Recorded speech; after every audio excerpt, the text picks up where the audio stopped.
ازيكم يا شباب. فيلمنا بيبتدي في مصر سنة 3000 قبل الميلاد. وقتها مصر كانت مهد الحضارات، وكان بيحكمها في الوقت ده الملك أوزوريس. أما أخو أوزوريس الأصغر يبقى اسمه ست، اللي كان بيحكم كل الأراضي الصحراوية، وكان معروف بالقوة وإنه عمره ما خسر حرب دخلها، وإنه كان نفسه يحكم مصر مكان أخوه أوزوريس. وفي يوم بيقرر أوزوريس إنه يتنازل عن الحكم لابنه حورس ابنه الوحيد ويكون ملك لمصر. ومعروف عن الملوك المصريين في الوقت ده بأنهم يملكوا قوة خارقة مختلفة عن باقي المصريين. وبنروح بقى لشاب من عامة الشعب واسمه بيك، وبيكون بيسرق فستان لحبيبته زايا عشان يحضروا مع بعض حفل تتويج الملك حورس. وهنا الملكة هاسور بتشكر حورس على الإسورة اللي جابها لها هدية، بسبب إنها بتطرد الشياطين، ووقعتها الشياطين هتخطفها وتنزلها للعالم السفلي. وبيبدأ حفل تتويج الملك، وبيشكر أزوريس الشعب المصري حضوره للتتويج، وبيقدم لهم ابنه حورس الملك الجديد.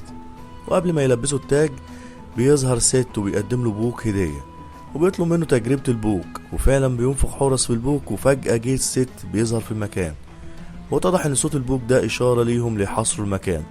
وبيبان نوايا ست انه بيخطط ليه، وبيقول لازوريس انه بيستولى على الحكم، وبيدي لازوريس رمح عشان يتبارزوا مع بعض، والفائز يستولى على حكم مصر. لكن بيرفض أوزوريس مبارزة، وبيقول له انت اخويا الصغير ومستحيل ادخل معاك في معركة.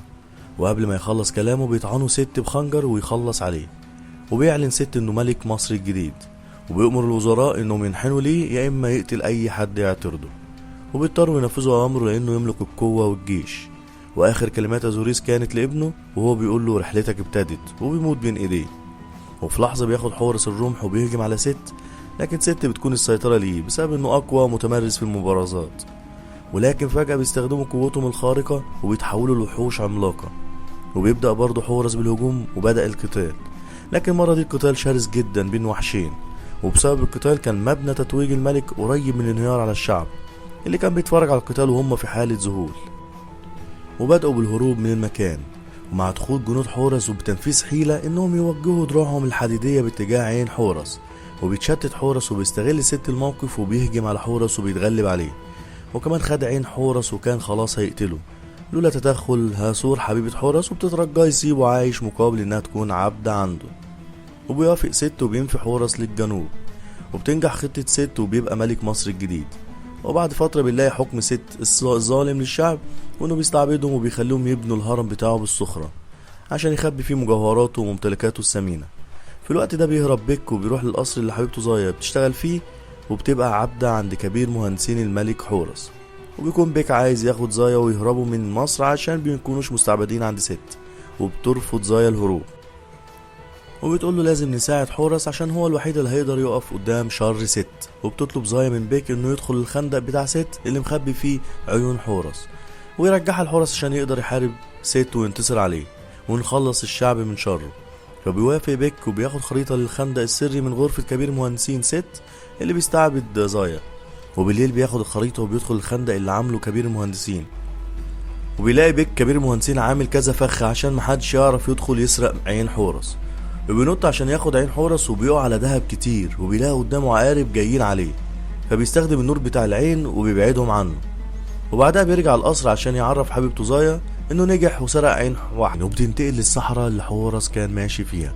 وقتها بيكون حورس قاعد في معبد والده الملك أوزوريس، وبيقول ان المعبد ده كان جميل جدا وفي حديقة كبيرة، بس ست هو اللي دمرها عشان الشعب ما يفتكروش الملك أوزوريس اللي كان بيحبوه. اثناء كلامه بيظهر حراس ست وهم راكبين تعابين عملاقة، وبيبدأوا يطردوهم.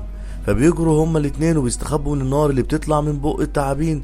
فبيطلب حورس من بيك انه يشتتهم ويخلي واحد من التعابين يجري وراه عشان يهاجمه من ورا ويخلص عليه. وفعلا بيعمل كده، وبيطلع حورس فوق التعبان وبيلف الحبل على رقبته وبيبدأ يربطها في التعبان عشان ما تقدرش تتحكم فيه. وبعدها بتقع هي والتعبان من على مرتفع عالي، وبيهرب حورس وبتفاجئ ان المعبد بينهار.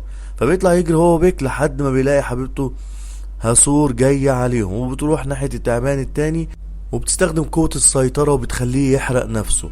وبكده خلصوا من التعبانين. وساعتها بيتكلم حورس مع سور وبيلومها عشان خانته وفضلت مع ست، فبتقول له انا عملت كده عشان تحميه من شر ست.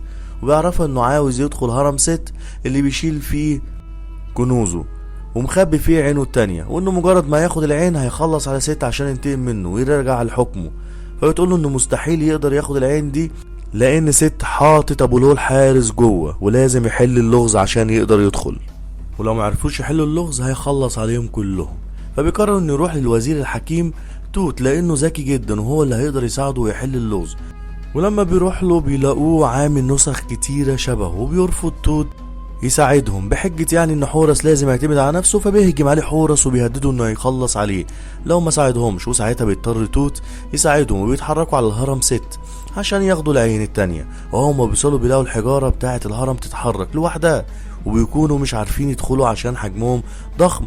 فبيدخل بيك لانه اقصر واحد فيهم، وبيطلع يجري ناحية المحرك اللي بيخلي حجارة الهرم تتحرك، وبيكون المكان بينهار من تحتيه وعلى وشك انه يموت، لكنه بيوصل المحرك في اخر لحظة وبيقفله. فبيدخل حورس معاه وبيظهر لهم ابو الهول وبيقول لهم لغز صعب، وبيعرفوا منهم لو محلهوش هيخلص عليهم.